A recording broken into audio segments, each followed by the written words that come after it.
নমস্কার বন্ধুরা, কেমন আছেন সবাই? আশা করি সবাই ভালো আছেন।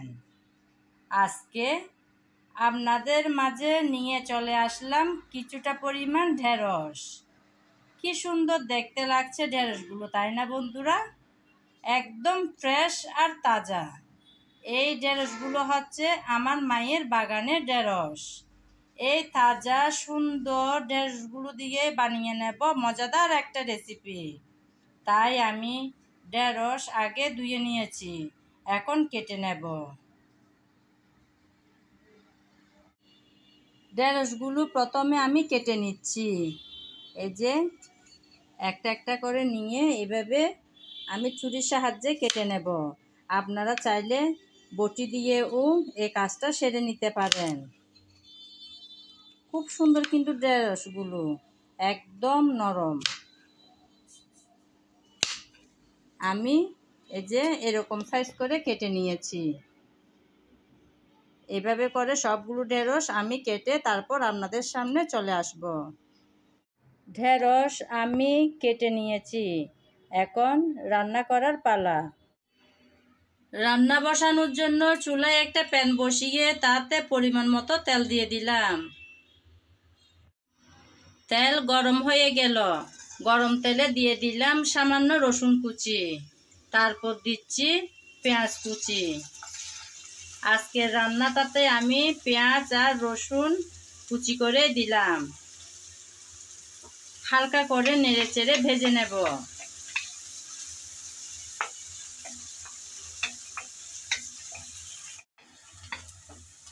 পেঁয়াজ রসুন কিছুক্ষণ নেড়ে চেড়ে ভেজে নিলাম। এর চেয়ে বেশি লাল করে ভাজবো না, কারণ আজকে রান্নাটা করব আমি চিংড়ি মাছ দিয়ে। তাই কিছুটা পরিমাণ আবার ভাজা হবে চিংড়ি মাছের সাথে। চিংড়ি মাছ দিয়ে দিলাম, নেড়ে চেড়ে পেঁয়াজের সাথে আগে ভেজে নেব। আপনাদের যদি এরকম ভালো না লাগে তাহলে তেল দিয়ে শুরুতেই চিংড়ি মাছ ভেজে তারপর তুলে নিয়ে রান্না বসাতে পারেন। আমি একসাথে দিয়ে দিলাম, কারণ সময়টা বাঁচবে সেজন্য।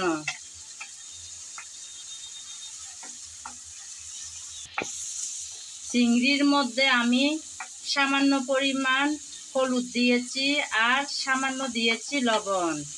লবণ আর হলুদ দিয়ে নেড়ে চেড়ে ভেজে নিয়েছি, আর কিন্তু ভাজবো না।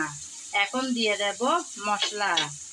আমি রেখেছি হলুদ, মরিচ, জিরা ধনিয়া পাউডার আর স্বাদ মতো লবণ।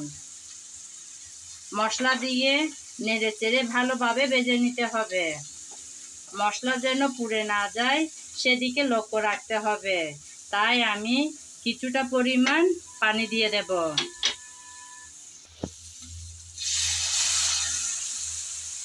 সামান্য পানি দিয়েছি যাতে মশলা পুড়ে না যায়। এখন পানিটা দিয়ে নেড়ে চেড়ে ভালোভাবে কষিয়ে নিতে হবে। মনে রাখতে হবে তরকারির ভালো মন্দ স্বাদ আসে কিন্তু ভালোভাবে কষানোর উপর। সুন্দর কালার, সুন্দর ঘ্রাণ, ভালো স্বাদ তিনটাই কিন্তু আসে ভালোভাবে কষিয়ে নেওয়ার পর। তাই খুব যত্ন সহকারে কষানোটা করতে হয়। কিছুক্ষণ তো আমি নেড়ে চেড়ে ভালোভাবে মশলা কষিয়ে নিলাম।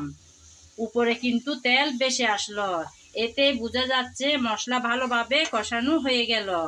এখন আমি কিছুটা পরিমাণ টমেটো কেটে রেখেছি সেগুলো দিয়ে দিলাম। টমেটো দিয়ে আবারও নেড়ে চেড়ে একটু কষিয়ে নেব।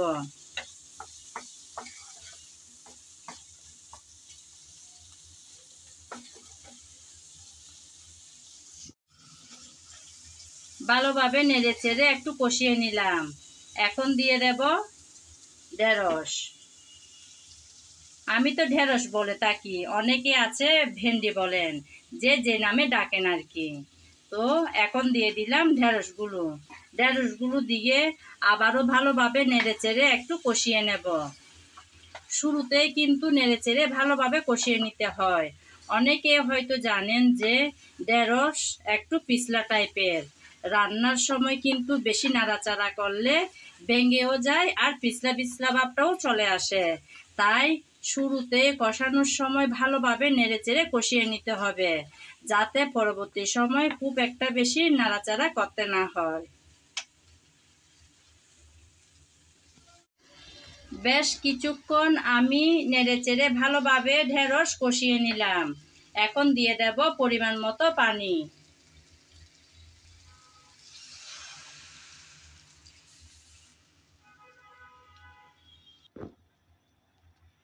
আমার মনে হয় আর একটু পানি লাগবে, তাই দিয়ে দিলাম। একটু ঝোল ঝোল হবে তো সেজন্য, খুব বেশি ঝোল না। এই যে মনে করেন ঢেঁড়সের গায়ে গায়ে একটু একটু ঝোল, সেভাবে দিয়ে দিলাম। এখন আমি ঢেকে রান্না করে নেব 5-6 মিনিট। ঢেকে দিলাম কিছুক্ষণের জন্য।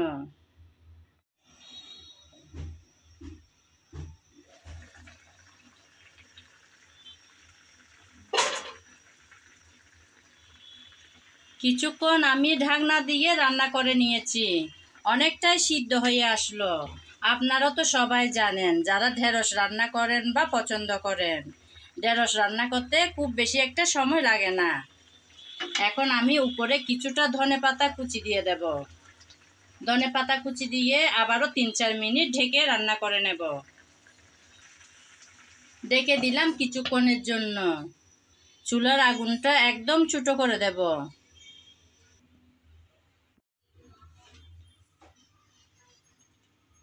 এই যে বন্ধুরা, রেডি হয়ে গেল আজকের মজাদার ঢেঁড়সের রেসিপিটা।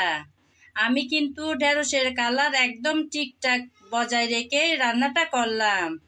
এরকম দেখতে সুন্দর হলে বাচ্চাদেরও কিন্তু সবজি খাওয়ানো অনেক সহজ হয়ে পড়ে। বাচ্চারা তো মনে করেন খুব একটা শাকসবজি পছন্দ করেন না, তাই আমরা মারা চেষ্টা করি যাতে দেখতে ভালো হয় আর বাচ্চারা খাওয়ার আগ্রহ বোধ করে। আজ এ পর্যন্ত। সবাই ভালো থাকবেন। নমস্কার।